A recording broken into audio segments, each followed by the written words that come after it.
Constitution Day, Dr. Black. Yes, welcome everybody. I am crashing Dr. Tom Keefe's Constitution Day presentation that he's been giving for way too long by himself. He's needed this, so you're welcome, audience members. And what we're going to talk to you today is the Constitution, but we're going to do it through the lens of we the people. What does that mean? What does the word people mean? It shows up in the Constitution multiple times, but it's still debated. The idea of people, persons, identity, cultural identity, sexual identity, gender identity, all of these things, how does that work with this document written so long ago that some may argue is a living document, some may argue is set in stone. And so Dr. Keefe and I are going to approach the Constitution from the perspective of who are the people? He's going to give you the background, and I'm going to talk about how artists have responded to this idea. So we're going to talk about the milieu of where the document came from, the time and the culture, some of the common history that we know, as well as the hidden history and interpretations, and this journey that we've been on since 1776, 1783, all the way through to today. I want to root us in 1776. This is Independence Hall. The Second Continental Congress has come together in Philadelphia, kind of halfway between the northernmost American colonies and the southernmost American colonies, and they've come together to declare their independence. So declaring independence doesn't mean that we are independent as a nation. That comes in the Treaty of Paris a couple of years later in 1783. But here's where it all begins. This is the room where they wrote the Declaration of Independence. We've all probably seen this painting before. It's a very noted, famous history painting. What we call history painting is a genre of art wherein the artist is representing important historical events, military events, also biblical events are considered part of this large genre of the history painting. And Trumbull himself being part of history as a veteran of the American Revolution, serving in France for a time with Thomas Jefferson, this was an important event for him to depict, even though he wasn't there. But this painting, in its historical milieu, was very important. It remains important to us. Congress bought this painting, and it currently resides in Washington, D.C. But I want you to notice some key features of why we call it a history painting. If you look on the right side of the composition, everybody's pushed forward towards the foreground, right? We're right there with them at this important moment when this document is being signed. We have the perfect sort of angular light coming in, implied light coming in to highlight the gentleman to the left as well. But we know where the action is because of the way Trumbull set this up. And also to note, since we are an art college, I just want to give you a little art historical tidbit. Trumbull became the president of the American Academy of Arts during his lifetime, and he was so by the book and so all about technique and skill and looking at old masters, his students dropped out and the school went under. He was so about history and following the rules that the art students of the day here in America, early America, said no thank you. I want you to think, though, of who's not in Trumbull's painting, right? Here's the room. We just saw Trumbull's representation. Who's not in the room? There's these amazing love letters, which are both rich in social history. They're just rich in humanity. These letters between Abigail Adams, who is still in Quincy, Massachusetts, on the family farm, taking care of the children, and she's writing to her husband, John Adams, who's in Philadelphia with the founding fathers. And this is one of the most famous letters in this collection. It's known as the Remember the Ladies letter. Would you like me to read it for us, Dr. Keefe? Oh, I would. I desire you would remember the ladies and be more generous and favorable to them than your ancestors. Do not put such unlimited power into the hands of the husbands. Remember, all men would be tyrants if they could. If particularly care and attention is not paid to the ladies, we are determined to foment a rebellion and will not hold ourselves bound by any laws in which we have no voice or representation. The founding father, John Adams, got a letter from his wife while he's helping to establish and create this new nation we call the United States of America. And she warned him, remember the ladies. Suffrage, if you've been with us at the outside the books presentations, this is an early suffragist, is it not? Asking, demanding, if you will, for a voice and representation. They didn't do it. And 10 years later, they're back to the books trying to figure out how to fix the Articles of Confederation. They come back to the same room. Again, they've come back to this room. They have to rethink, revise. First drafts are never perfect in politics or in art history. So Louis Glanzmann, he was a 21st century artist working in the 1900s, right? Illustrator, painter, historical painter. He's working in the genre of history painting as well. And presenting us with this scene from a different perspective of the same room, Glanzmann's painting is noted for not showing the windows, which to some art historians says this is a more open space, which sort of counters the idea of windows. But what's interesting about this painting, in particular, our thesis for this talk about who's in this document and who isn't. So who is in this painting? Well, it's certainly the signers of the document, but Glanzmann also included 4 individuals who didn't sign the document and 1 individual. And Dr. Keefe, since you have control, if you could point out that gentleman there facing the table, that's Mr. Broome. He was not one of the signers of the document, but Glanzmann included the figure of Mr. Broome in this painting because there were no known representations of Mr. Broome at the time. So Mr. Glanzmann painted himself as Mr. Broome in a room in which Mr. Broome nor Mr. Glanzmann were never in. So he's inserted himself into this important moment, sort of fictitiously, all the way around. Dr. Black, with this Broome in room, I lost track. How many people are not historical figures in this room? There are 4. I respect you. I think in this case, you might be incorrect. How so? I was actually in the room at the same time. And one of the reasons I love history so much is to be able to have these one-on-one conversations with the founding fathers. It's been a privilege. But who's not in the room? The women are not in the room. Abigail Adams warned them, remember the women, remember the ladies, and they're not there. You know who else is not there? There are not African Americans. There are not freedmen or freemen. Those are 2 distinct terms. There are obviously not enslaved West Africans in this room. Okay?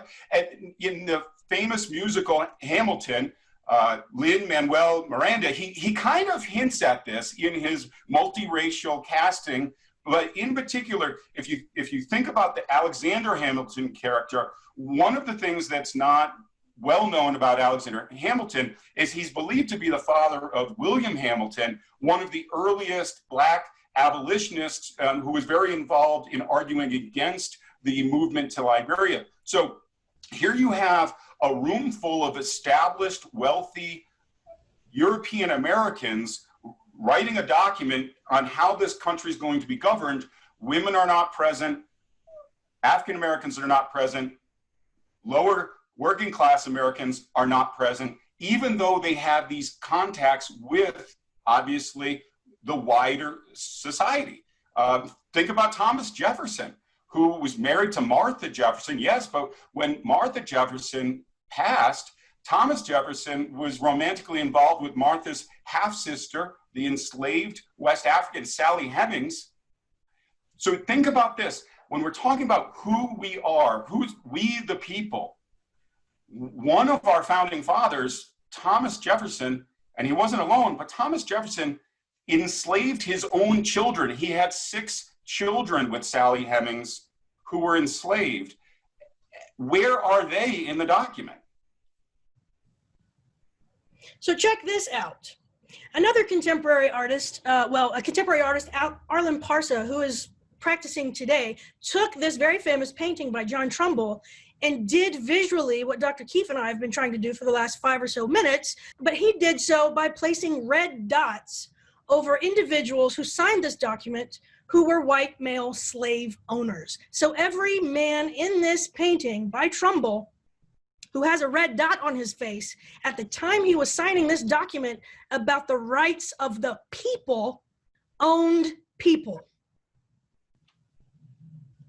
In this painting, also by Arlen Parsa, and again, he's just applying dots. He did not create the painting, but he's manipulating these works. The yellow dots here represent those individuals, those few individuals who freed their slaves, whether at the time of the slave owner's death or during their life. Parsa doesn't delineate those two, but look at how few yellow dots are in this painting out of all those red dots in the previous painting. These are the men in yellow that freed their slaves, but we still have so many who signed this document who owned people, saying people have rights. And then this particular artist, he's a contemporary artist, American-born from Chicago, and he goes by the name Dred Scott. He gave this name to him, a very famous court case. And what he's doing here, it may very well be very upsetting for some of us. He is burning a copy of the United States Constitution. That is what he's doing here. It's a 3-part photograph series where he's holding it up, he sets it on fire, and then it's burnt to a crisp at the bottom. What is he doing? Why is he doing this? Well, first he's looking at contemporary artists who I'm sure many of you know, Ai Weiwei from China, who did a similar thing with a Han Dynasty urn where he photographed himself intentionally destroying this very important historical archaeological relic. Dred Scott is doing that with the Constitution. He's taking this important, sort of unquestioned, all respected document of American history, and he's setting it on fire to say, just like Ai Weiwei said, that if you want to make a new country, you have to burn down the one that exists and start over, right? If we're not adhering to this definition of people in the beginning, then we just need to scrap this and start over. And he's doing it in a very controversial way through photography. So when we look at the famous opening words to the Constitution, we the people of the United States, this is again, this invitation today is to discuss, what does that word mean? What does the word people mean? And to have that conversation, we need to kind of do a little constitutional law. So here's Constitutional Law 101 in about 30 seconds. There are 2 major schools of thought in constitutional law. One is called the strict interpretations. There's primarily the strict interpretation, which says, what does the word literally grammatically mean? Like, go find your librarian, Martha Neff, and find out what that word means. And then that's what the Constitution means. Related to strict interpretation, or kind of as a corollary to it, is this school of thought called originalism, most famously led by the late Antonin Scalia.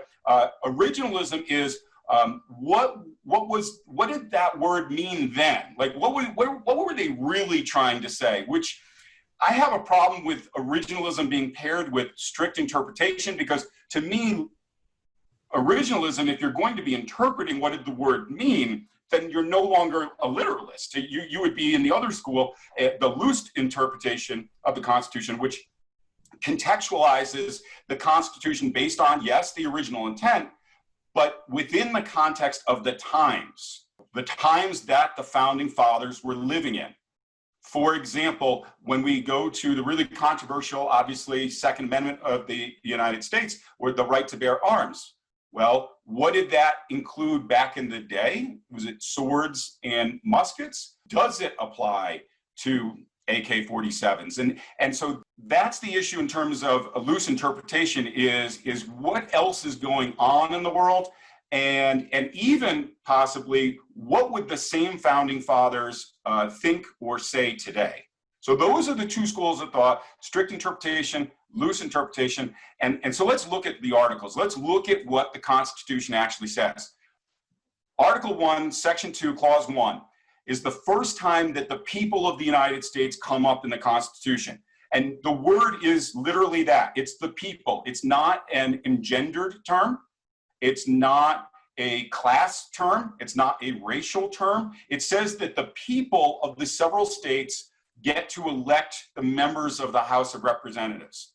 Okay? So interestingly, again, it doesn't say anything about economics, race, or gender. It says the people get to elect the representatives. So when we look at the women's suffrage movement, that culminated in the 19th Amendment 100 years ago, you could argue none of that was necessary because the Constitution says the people get to vote. It doesn't say the men get to vote.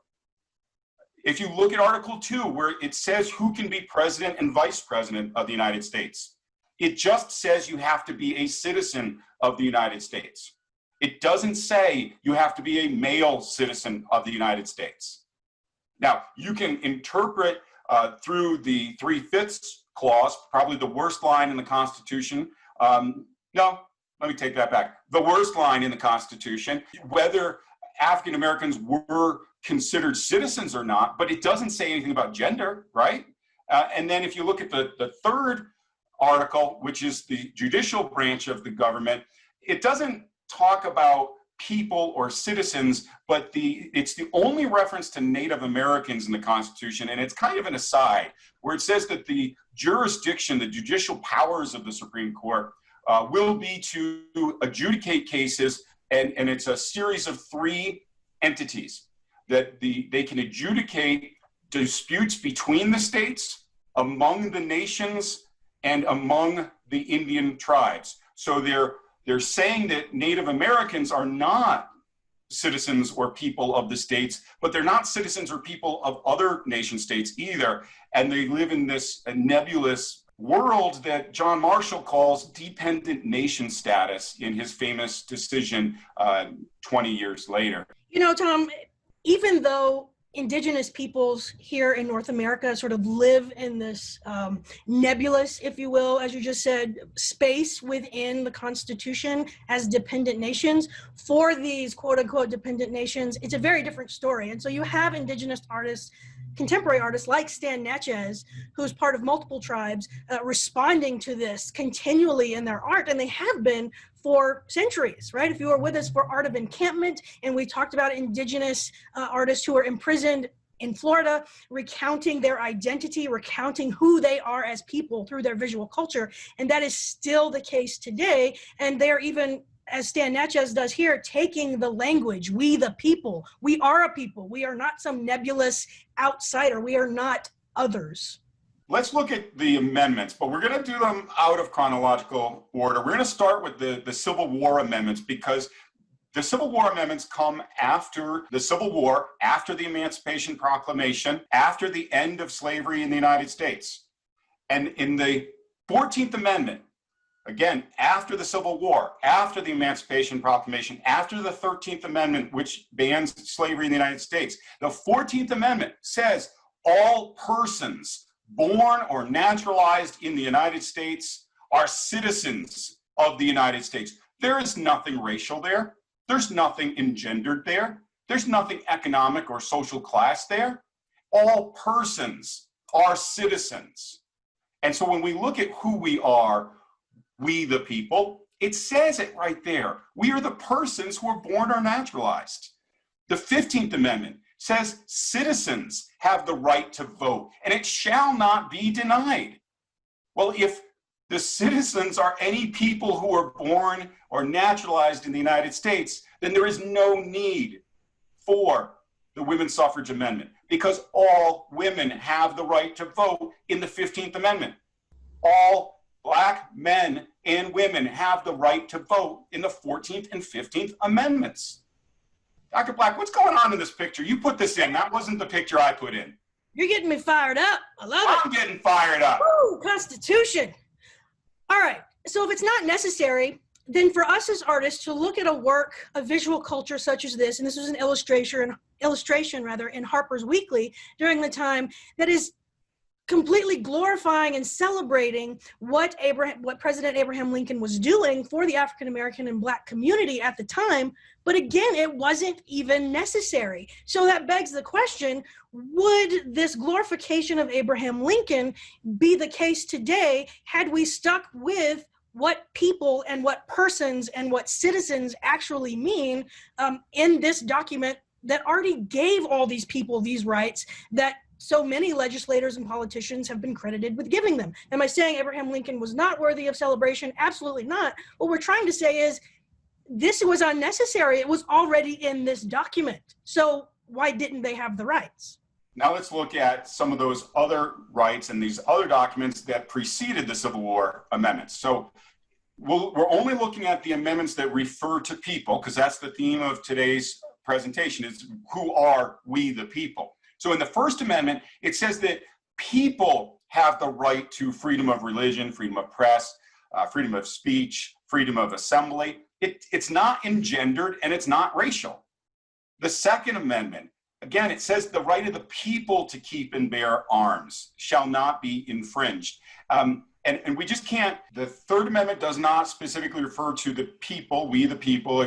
It's, if you really want to do some con law with me, it has to do with the Quartering Act and the Marshall Acts that Britain imposed and the British Parliament imposed. We can talk about that another time if you'd like. The Fourth Amendment does refer to the people of the United States. It says the right of the people to be secure in their persons, their houses, their papers. It doesn't say that upper class established European males have these rights. It says that we the people have these rights. The Fifth Amendment says that any person has the right to be protected from double jeopardy. It doesn't say only upper class, wealthy, white males have these rights. We, the people of the United States, no matter how we define ourselves in terms of identity construction and demographics, we, the people, share these rights. The Sixth Amendment says the accused has the right to a speedy and public trial. It doesn't differentiate based on race or gender. When we look at the Constitution and the amendments, it doesn't matter whether you're a strict interpreter or a loose interpreter. How do you take a racial or gender interpretation of the Constitution when the terms themselves are not engendered or racial? The Ninth Amendment says that the Bill of Rights is not all of the rights that we have as Americans. There are other rights that we have not enumerated in the Bill of Rights. And those rights are retained by the people, we the people. So in conclusion, this is a great piece by contemporary artist Nari Ward, Jamaican born, but working in America for quite some time. And again, like Stan Netjes and other artists, taking this idea of we the people and this document that lays out our rights, where there really is no room for argument of what this definition of people or persons means. There should be no argument. And Nari Ward has intentionally used what he calls very humble materials, in this case being shoelaces of multiple colors, multiple lengths, multiple styles and sizes, to create this visual representation of what we the people means in terms of his views. Humble, we're all the same, but we're all different, and that is what we the people mean. So in this presentation, we're trying to hammer home the point that people encompasses everybody. So think about that in today's terms, right? It's not just the binaries of male, female, man, woman, black, white, Asian ethnicities, Latin ethnicities. We have to remember that the word people is also a living word, really, with different gender identities and different sexual identities, right? How does this Constitution work for us today if it is not a living document? Thus, the word people is not a living word. I wanted to show just some of the firsts among we the people, some of these people who have stepped up and claimed their rights under the Constitution. These are some of the first governors and leaders in various demographic identity constructions.